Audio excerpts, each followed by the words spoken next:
Hi hello welcome back to my channel. അപ്പോളേ ഇന്ന് നല്ലൊരു മുരിങ്ങൻ്റെ ഇല സൂപ്പിന്റെ റെസിപ്പിയും കൊണ്ടാണ് വന്നിക്കണത്. നമുക്കിത് എങ്ങനെ ഉണ്ടാക്കണം നോക്കിയാലോ.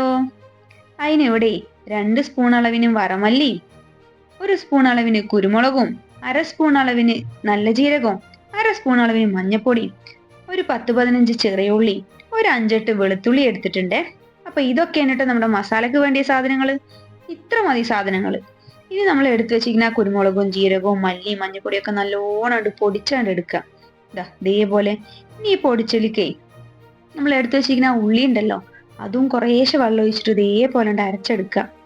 അപ്പൊ ഇതിലേക്ക് ഞാൻ ഇന്റെ കൈപ്പിടി അളവിന് 2 പിടി അളവിന് മുരിങ്ങൻ്റെ ഇലയാണ് എടുത്തിക്കുന്നത്. കഴുകി വെച്ചതാണ് കേട്ടോ.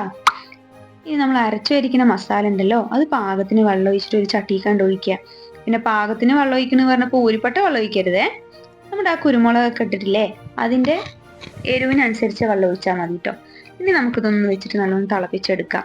പിന്നെ ഇതുണ്ടല്ലോ, ഇപ്പൊ ക്ലൈമറ്റ് ഒക്കെ മാറി വരികയല്ലേ, എല്ലാവർക്കും കഫക്കെട്ടിന്റെ ശല്യങ്ങൾ ഉണ്ടാവൂലേ, കുട്ടികൾക്കും വലിയവർക്കും ഒക്കെ. അപ്പൊ അതിന് വേണ്ടി നല്ലൊരു മരുന്നാണ് കേട്ടോ അത്. ആഴ്ചക്ക് 2 ദിവസമൊക്കെ വെച്ച് കുടിച്ചാലേ കഫക്കെട്ടിനൊക്കെ നല്ല മാറ്റം ഉണ്ടാവും. നമ്മുടെ വെള്ളമൊക്കെ നല്ലോണം തിളച്ച് വരുന്നുണ്ട്. ഇനി നമ്മൾ എടുത്ത് വെച്ചിരിക്കുന്ന മുരിങ്ങൻ്റെ ഇല അതിലേക്ക് ഇട്ട് കൊടുത്തിട്ട് ഒന്ന് ഇളക്കി കൊടുക്കുക. സിമ്മിൽ വെക്കണേ, ഇല്ലെങ്കിൽ ആ മുരിങ്ങൻ്റെ ഇല ഇട്ട് കൂടുമ്പോൾ തിളച്ചാണ്ട് പോകുന്നു. പിന്നെ മുരിങ്ങൻ്റെ ഇലക്ക് അധികം വേവൊന്നും ഇല്ലല്ലോ, ഒന്ന് തള വന്നു കൂടുമ്പോൾ അതാണ്ട് വെന്ത് കിട്ടി.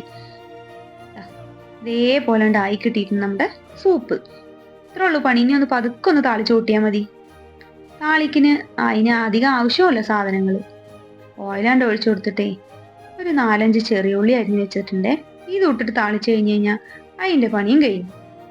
എണ്ണ നല്ലോണം നണ്ട് കാഞ്ഞു വരുമ്പോൾ നമ്മൾ അരിഞ്ഞു വെച്ചിരിക്കുന്ന ഉള്ളിയാണ്ട് അതിലേക്കിട്ട് കൊട്ടിയ ഉള്ളിയാണ്ട് നല്ലോണ്ട് മൂത്ത് വന്നപ്പോഴേ നമ്മുടെ സൂപ്പിലേക്ക് കൊണ്ടെടുത്ത് കൊട്ടുക. ഇത്രേ ഉള്ളൂ പണി. അപ്പൊ നമ്മുടെ മുരിങ്ങൻ്റെ ഇല സൂപ്പ് ഇവിടെ റെഡി ആയിട്ടുണ്ട്. എളുപ്പത്തിലാവുകയാണെങ്കിലും നല്ലൊരു മരുന്നാണ് കേട്ടോ. ചോറിൻ്റെ കൂടെ വേണമെങ്കിൽ കഴിക്കുകയും ചെയ്യാം, വെറുതെ സൂപ്പ് പോലെ കുടിക്കുകയും ചെയ്യാം. നല്ല ബെനിഫിറ്റ് ഉണ്ടാക്കുന്ന ഒരു സൂപ്പാണ് കേട്ടോ നമ്മുടെ മുരിങ്ങൻ്റെ ഇല സൂപ്പ്. അപ്പോൾ വീഡിയോ എല്ലാവർക്കും ഇഷ്ടപ്പെട്ടു എന്ന് വിചാരിക്കുന്നു.